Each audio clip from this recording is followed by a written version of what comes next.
नमस्कार साथियों, हमारे YouTube चैनल में आपका स्वागत है। अपनी तैयारी को एक लेवल अप करने के लिए हमारे चैनल को सब्सक्राइब करें, बेल आइकन ज़रूर प्रेस करें जिससे सभी नोटिफिकेशंस आपको टाइम से मिलते रहें।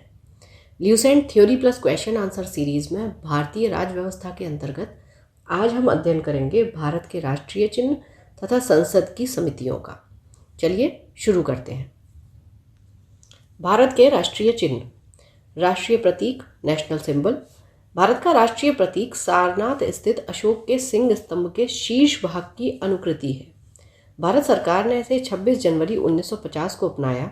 प्रतीक के नीचे मुंडकोपनिषद में लिखा सूत्र सत्यमेव जयते देवनागरी लिपि में अंकित है। शासकीय कार्यों में प्रयोग में लाए जाने वाले राष्ट्रीय प्रतीक अलग अलग रंग के होते हैं। नीला राष्ट्रीय प्रतीक भारत के मंत्रियों द्वारा, लाल राज्यसभा के सदस्यों द्वारा व अधिकारियों द्वारा, हरा राष्ट्रीय प्रतीक लोकसभा के सदस्यों द्वारा उपयोग में लाया जाता है। भारत के राज्य चिन्ह का उपयोग भारत के राजकीय अधिनियम 2005 के तहत नियंत्रित होती है। राष्ट्रीय ध्वज नेशनल फ्लैग। 3 पट्टियों वाला तिरंगा, गहरा केसरिया ऊपर, सफ़ेद बीच में और गहरा हरा रंग जिसमें नीचे है। सफ़ेद पट्टी के बीच में नीले रंग का चक्र है जिसमें 24 तिलियां हैं तथा इसे सारनाथ में अशोक के सिंह स्तंभ पर बने चक्र से लिया गया है। ध्वज की लंबाई एवं चौड़ाई का अनुपात 3:2 है। कई बार ये पूछा गया है। भारत के संविधान सभा ने राष्ट्र ध्वज का प्रारूप 22 जुलाई 1947 को अपनाया। राष्ट्रीय ध्वज का केसरिया रंग जागृति, शौर्य व त्याग का, सफ़ेद रंग सत्य एवं पवित्रता का एवं हरा रंग जीवन समृद्धि का प्रतीक है। राष्ट्रीय ध्वज को संविधान सभा में हंसा मेहता ने प्रस्तुत किया था। भारतीय ध्वज संहिता 2002 के अनुसार सभी भारतीय नागरिकों व निजी संस्थाओं आदि को भी राष्ट्रीय ध्वज प्रदर्शन का अधिकार है।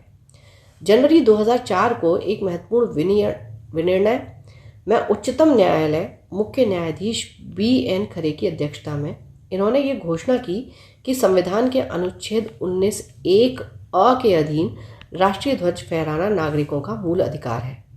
राष्ट्रीय ध्वज को राष्ट्रीय शोक के समय झुका दिया जाता है। राष्ट्रपति, प्रधानमंत्री, उपराष्ट्रपति के निधन हो जाने पर संपूर्ण देश में राष्ट्रीय ध्वज को 12 दिनों तक झुका दिया जाता है। पूर्व राष्ट्रपति, पूर्व प्रधानमंत्री एवं पूर्व उपराष्ट्रपति के निधन हो जाने पर 7 दिनों के लिए राष्ट्रीय ध्वज को झुकाया जाता है। प्रसिद्ध झंडा गीत झंडा ऊंचा रहे हमारा की रचना श्यामलाल प्रसाद गुप्त ने की है। भारत के राष्ट्रीय ध्वज का पहली बार प्रदर्शन 14 अगस्त 1947 को मध्यरात्रि में हुआ।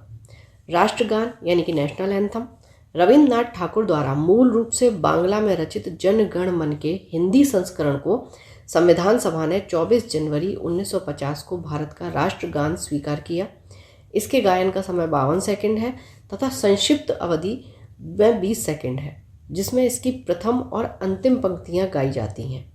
यह सर्वप्रथम 27 दिसंबर 1911 को भारतीय कांग्रेस के कोलकाता अधिवेशन में, जिसके अध्यक्ष पंडित विशन नारायण दत्त थे, उसमें गाया गया। इसे रविन्द्रनाथ ठाकुर ने 1912 में तत्वबोधिनी में भारत भाग्य विधाता शीर्षक से प्रकाशित किया था तथा 1919 में मॉर्निंग सॉन्ग ऑफ इंडिया के नाम से अंग्रेजी में अनुवाद किया। राष्ट्रगान के वर्तमान संगीतमय धुन को बनाने का श्रेय कैप्टन राम सिंह ठाकुर, ये INA के सिपाही थे, इनको जाता है। राष्ट्रगीत की बात करते हैं यानी कि नेशनल सॉन्ग। बंकिम चंद्र चटर्जी के उपन्यास आनंद मठ में उन्हीं के द्वारा रचित वंदे मातरम को राष्ट्रगीत के रूप में 26 जनवरी 1950 को स्वीकार किया गया। इसे सर्वप्रथम 1896 में भारतीय राष्ट्रीय कांग्रेस के अधिवेशन, इस समय अध्यक्ष थे रहीमतुल्लाह सयानी, में गाया गया था। इस गीत को गाने का समय 1 मिनट और 5 सेकंड है। किसी भी व्यक्ति को राष्ट्रगीत गाने के लिए बाध्य नहीं किया जा सकता। भारतीय संसद के अधिवेशन का प्रारंभ जन गण मन से और समापन वंदे मातरम के गायन से होता है। राष्ट्रीय कैलेंडर ग्रेगोरियन कैलेंडर के साथ देश भर के लिए शक संवत पर आधारित राष्ट्रीय पंचांग को सरकारी प्रयोग के लिए 22 मार्च 1957 को अपनाया गया। इसका पहला महीना चैत्र है। यह सामान्यतः सामान्य वर्ष में 22 मार्च को एवं लीप वर्ष में 21 मार्च को प्रारंभ होता है। राष्ट्रीय पुष्प की बात करेंगे तो भारत का राष्ट्रीय पुष्प कमल नेलम्बो न्यूसिफेरा गार्टन है। राष्ट्रीय पक्षी भारत का राष्ट्रीय पक्षी मयूर यानी कि मोर पावो क्रिस्टेटस है, इसका वैज्ञानिक नाम। राष्ट्रीय पशु भारत का राष्ट्रीय पशु बाघ पैंथरा ट्राइग्रिस लिन्नायस है। राष्ट्रीय फल आम मैनिगीफेरा इंडिका भारत का राष्ट्रीय फल है। राष्ट्रीय वृक्ष बरगद फाइकल बेंगालेंसिस भारत का राष्ट्रीय वृक्ष है। राष्ट्रीय नदी 4 नवंबर 2008 को गंगा को राष्ट्रीय नदी घोषित किया गया। राष्ट्रीय जलीय जीव गंगा डॉल्फिन प्लाटानिस्टा गैंगेटिक, इसको 5 अक्टूबर 2009 को राष्ट्रीय जलीय जीव घोषित किया गया था। राष्ट्रीय विरासत पशु की बात करेंगे तो हाथी एलिफास इंडिका भारत का विरासत पशु है। चलिए नेक्स्ट है संसद की वित्तीय समितियां। पहली प्राक्कलन समिति। इस समिति में लोकसभा के 30 सदस्य होते हैं। इसमें राज्यसभा के सदस्यों को शामिल नहीं किया जाता है, ये आपको ध्यान रखना है। प्राक्कलन समिति सबसे बड़ी संसदीय समिति है। समिति के सदस्यों का चुनाव प्रत्येक वर्ष आनुपातिक प्रतिनिधित्व के अनुसार एकल संक्रमणीय मत के माध्यम से किया जाता है। अब एकल संक्रमणीय पद्धति से हम किस किस का चुनाव करते हैं, ये आप मुझे कमेंट बॉक्स में बताएंगे। इसके सदस्यों का कार्यकाल 1 वर्ष का होता है। प्रत्येक वर्ष मई में समिति का कार्यकाल प्रारंभ होता है तथा अगले वर्ष 30 अप्रैल को ये समाप्त हो जाता है। समिति का अध्यक्ष लोकसभा के अध्यक्ष द्वारा मनोनीत किया जाता है, किंतु यदि लोकसभा का उपाध्यक्ष इस समिति में चुना जाता है तो फिर वही समिति का अध्यक्ष भी चुना जाता है। यह समिति सरकारी खर्च में कैसे कमी लाई जाए, संगठन में कैसे कुशलता लाई जाए तथा प्रशासन में कैसे सुधार किए जाएं आदि विषयों पर रिपोर्ट देती है। प्राक्कलन समिति के प्रतिवेदन पर सदन में बहस नहीं होती, परंतु यह समिति अपना कार्य वर्ष भर करती है और अपना दृष्टिकोण सदन के समक्ष रखती है। चलिए नेक्स्ट है लोक लेखा समिति यानी कि पब्लिक अकाउंट्स कमेटी। प्राक्कलन समिति की जुड़वा बहन के रूप में ज्ञात इस समिति में 22 सदस्य होते हैं, जिसमें से 15 सदस्य लोकसभा द्वारा, 7 सदस्य राज्यसभा द्वारा 1 वर्ष के लिए निर्वाचित किए जाते हैं। इसे लघु लोकसभा भी कहते हैं। ठीक है, तो क्वेश्चन आपका यहाँ से बन सकता है कि लघु लोकसभा किसे कहा जाता है? लोक लेखा समिति को। समिति के सदस्यों का संसद द्वारा प्रतिवर्ष आनुपातिक प्रतिनिधित्व के आधार पर एकल संक्रमणीय मत प्रणाली की सहायता से चयन किया जाता है, जैसा कि प्राक्कलन में भी होता है। इस समिति के अध्यक्ष का मनोनयन लोकसभा अध्यक्ष के द्वारा किया जाता है तथा लोकसभा सचिवालय इस समिति के कार्यालय की भूमिका अदा करता है। 1967 में प्रथम बार श्री मीनू मसानी विरोधी दल के नेता बने तो उन्हें लोक लेखा समिति का अध्यक्ष भी मनोनीत कर लिया गया और उसी समय से विरोधी दल के सदस्यों में से किसी सदस्य को इस समिति के अध्यक्ष मनोनीत करने की परंपरा की शुरुआत हुई। लोक लेखा समिति में राज्यसभा के सदस्यों को सह सदस्य माना जाता है तथा उन्हें मत देने का अधिकार प्राप्त नहीं है। लोक लेखा समिति का मुख्य कार्य। यह समिति भारत के नियंत्रक महालेखा परीक्षक द्वारा दिया गया लेखा परीक्षण संबंधी प्रतिवेदनों की जांच करती है।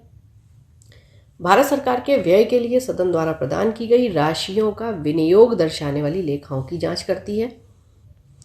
संसद द्वारा प्रदान की गई धनराशि के अतिरिक्त धनराशि को व्यय किया गया हो तो समिति उन परिस्थितियों की जांच करती है जिसके कारण अतिरिक्त व्यय करना पड़ गया, कि क्या ऐसी कंडीशंस थी कि एक्स्ट्रा खर्चा हुआ। समिति राष्ट्रपति के वित्तीय मामलों के संचालन में अपव्यय, भ्रष्टाचार, अकुशलता में कमी के किसी प्रमाण को खोज सकती है। लोक लेखा समिति अपना प्रतिवेदन लोकसभा को देती है, जिससे कि जो अनियमितताएं उसके ध्यान में आई हैं उन पर संसद में बहस हो और उन पर प्रभावी कदम उठाए जा सके। नेक्स्ट है सरकारी उपक्रमों की समिति, government undertaking committee. Krishna Menon समिति की संस्तुति पर 1963 में सार्वजनिक उपक्रमों पर नियंत्रण के लिए लोकसभा ने सार्वजनिक उपक्रम समिति की व्यवस्था की थी। इस समिति में 22 सदस्य होते हैं, जिनमें से 15 लोकसभा तथा 7 राज्यसभा द्वारा आनुपातिक प्रतिनिधित्व की एकल संक्रमणीय मत पद्धति द्वारा निर्वाचित किए जाते हैं। कोई भी मंत्री इस समिति का सदस्य नहीं होता है, ये आपको ध्यान रखना है। प्रत्येक वर्ष मई के प्रारंभ में इस समिति का गठन किया जाता है। समिति का अध्यक्ष लोकसभा अध्यक्ष द्वारा नामजद किया जाता है। इस समिति के निम्न क्या क्या कार्य हैं कि सरकारी उपक्रमों के प्रतिवेदनों और लेखाओं की तथा उन पर नियंत्रक एवं महालेखा परीक्षक के प्रतिवेदनों की जांच करना, ऐसे विषयों की जांच करना जो सदन या अध्यक्ष द्वारा निर्दिष्ट किए जाएं। कुछ अन्य मुख्य समितियां। कार्य मंत्रणा समिति। लोकसभा की कार्य मंत्रणा समिति में अध्यक्ष सहित 15 सदस्य होते हैं। लोकसभा का अध्यक्ष इसका पदेन अध्यक्ष होता है। राज्यसभा की कार्य मंत्रणा समिति में इसकी सभा का सभापति इसका पदेन सभापति होता है। गैर सरकारी सदस्यों के विधेयकों तथा संकल्प समिति संबंधी समिति, इसका गठन लोकसभा में किया जाता है। इस समिति में 15 सदस्य होते हैं। लोकसभा का उपाध्यक्ष इस समिति का अध्यक्ष होता है। नियम समिति, लोकसभा की नियम समिति में लोकसभा अध्यक्ष सहित 15 सदस्य होते हैं, जबकि राज्यसभा की नियम समिति में सभापति एवं उपसभापति सहित 16 सदस्य होते हैं। लोकसभा अध्यक्ष एवं राज्यसभा के सभापति अपने अपने सदन की समितियों को पदेन अध्यक्ष होते हैं। अनुसूचित जातियां तथा अनुसूचित जनजातियों की कल्याण संबंधी समिति, इसमें 30 सदस्य शामिल किए जाते हैं। इसमें से 20 लोकसभा तथा 10 राज्यसभा के सदस्य होते हैं।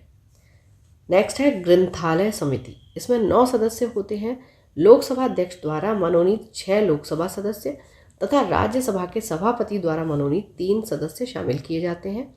इस समिति का गठन प्रत्येक वर्ष किया जाता है। चलिए अब टॉपिक से संबंधित कुछ क्वेश्चन आंसर्स कर लेते हैं। भारत में नई संसदीय समिति प्रणाली की शुरुआत कब हुई? 1991 में। भारत में संसदीय समिति प्रणाली की शुरुआत निम्नलिखित में से किसकी सिफारिश पर की गई थी? तो संसद की नियम समिति की। संसदीय समिति प्रणाली के तहत 12 अप्रैल 1993 में कितने समितियों ने कार्य करना शुरू किया? तो 17 समितियों ने। संसद की कितने प्रकार की समितियां होती हैं? तो स्थायी और तदर्थ दोनों प्रकार की।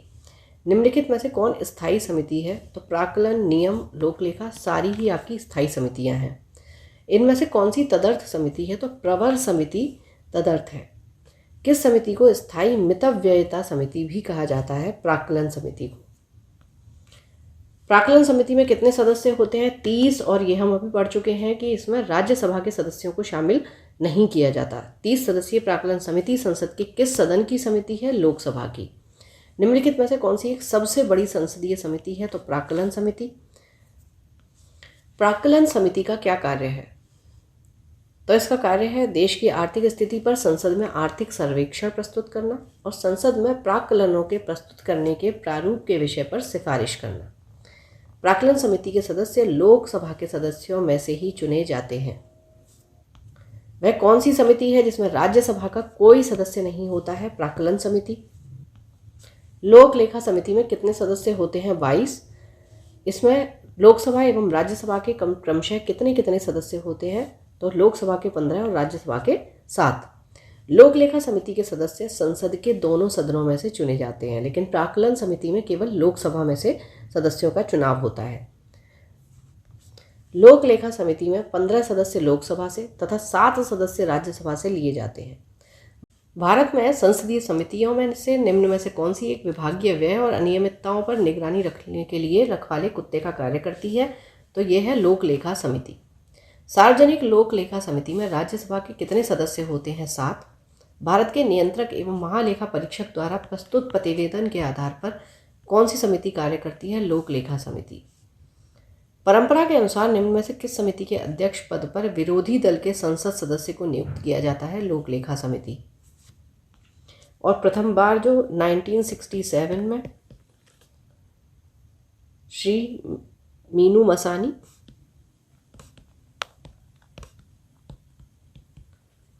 ठीक है, ये विरोधी दल के नेता थे जो उस समय से विरोधी दल के सदस्यों में से किसी सदस्य को अध्यक्ष मनोनीत किया गया था। तो उसके बाद ये परंपरा चलने लगी। किस संसदीय समिति को प्राक्कलन समिति की जुड़वा बहन कहा जाता है? लोक लेखा समिति को। निम्नलिखित में वह प्राधिकारी कौन सा है जो भारत की समेकित निधि से राज्यों के राजस्व सहायता अनुदान पर लागू होने वाले सिद्धांतों की सिफारिश करता है? लोक लेखा समिति। संसद की कौन सी समिति नियंत्रक एवं महालेखा परीक्षक की रिपोर्टों यानी प्रतिवेदनों की समीक्षा करती है? लोक लेखा समिति। निम्नलिखित में से कौन विषयगत समिति है? तो कृषि समिति, विज्ञान एवं प्रौद्योगिकी, पर्यावरण एवं वन समिति, ये सारी ही विषयगत समिति हैं। निम्नलिखित में से किस समिति में लोकसभा के 15 एवं राज्यसभा के 7 सदस्य होते हैं? तो सरकारी उपक्रम समिति, विज्ञान एवं प्रौद्योगिकी समिति और लोक लेखा समिति सभी में लोकसभा के 15 और राज्यसभा के 7 सदस्य होते हैं। निम्नलिखित में से किस समिति का सदस्य कोई मंत्री नहीं हो सकता? तो ना प्राक्कलन का हो सकता है, ना सरकारी उपक्रम, ना लोक लेखा। ठीक है। लोकसभा अध्यक्ष किस समिति का पदेन अध्यक्ष होता है? नियम समिति। विधेयकों पर प्रवर समितियों में सदस्यों की अधिकतम संख्या कितनी हो सकती है, ये कोई निश्चित नहीं है। अनुसूचित जाति और जनजातियों की कल्याण संबंधी समिति में लोकसभा एवं राज्यसभा के कितने सदस्य होते हैं, तो 20 और 10। संसद के समितियों के सदस्य अध्यक्ष द्वारा नियुक्त किए जाते हैं अथवा सदन द्वारा अपने सदस्यों के मध्य से निर्वाचित किए जाते हैं। संसदीय समितियों के गठन का उद्देश्य क्या है? विधि निर्माण की प्रक्रिया को तेज करना, तकनीकी और उलझे हुए विधेयकों पर विशेष रूप से विचार करना, संसद के सदनों द्वारा विचार करने से पूर्व विधेयक का परीक्षण करना, ये सारे। संयुक्त संसदीय समिति में कितने सदस्य होते हैं? 45। संयुक्त संसदीय समिति में लोकसभा और राज्यसभा के सदस्यों की संख्या 30 और 15 है। कुल 17 संसदीय समितियों में से कितने समितियों के अध्यक्ष लोकसभा के सदस्य होते हैं? 11। निम्न में से कौन सी समिति विभिन्न विषयों पर चर्चा के लिए समय का निर्धारण करती है? कार्य सलाहकार समिति। लोक लेखा समिति अपनी रिपोर्ट प्रस्तुत करती है लोकसभा अध्यक्ष को और इसके बाद लोकसभा अध्यक्ष इस रिपोर्ट को संसद में चर्चा के लिए रखते हैं। चलिए, संसदीय समिति और उनके कार्य हैं। प्रवर समिति वित्त की समीक्षा करना तथा परिवर्तन का सुझाव देना। लोक लेखा समिति सरकारी पैसा सही ढंग से खर्च हो रहा है या नहीं, इसकी परीक्षा करना। प्राक्कलन समिति बजट में विभागीय व्यय की जांच करना। निम्न में से कौन सा सार्वजनिक व्यय संसद पर नियंत्रण का अंग नहीं है? भारत का नियंत्रक एवं महालेखा परीक्षक। प्राक्कलन समिति के सदस्य केवल लोकसभा में से चुने जाते हैं। भारतीय महानियंत्रक एवं महालेखा परीक्षक किसके लिए एक मित्र, दार्शनिक और मार्गदर्शक के रूप में कार्य करता है? तो इसका आंसर है लोक लेखा समिति। भारतीय नियंत्रक एवं महालेखा परीक्षक लोक लेखा समिति के लिए एक मित्र, दार्शनिक और मार्गदर्शक के रूप में कार्य करता है। भारत का नियंत्रक और महालेखा परीक्षक लोक लेखा समिति की बैठकों में भी भाग लेता है और समिति की सहायता करता है। अच्छा, संविधान के कौन से अनुच्छेद में भारतीय नियंत्रक और महालेखा परीक्षक की नियुक्ति की गई है? आर्टिकल 148 में। चलिए, तो यहाँ हमारा ये टॉपिक कंप्लीट होता है। अपनी तैयारी को एक लेवल अप करने के लिए हमारे चैनल को सब्सक्राइब करें, बेल आइकन ज़रूर प्रेस करें।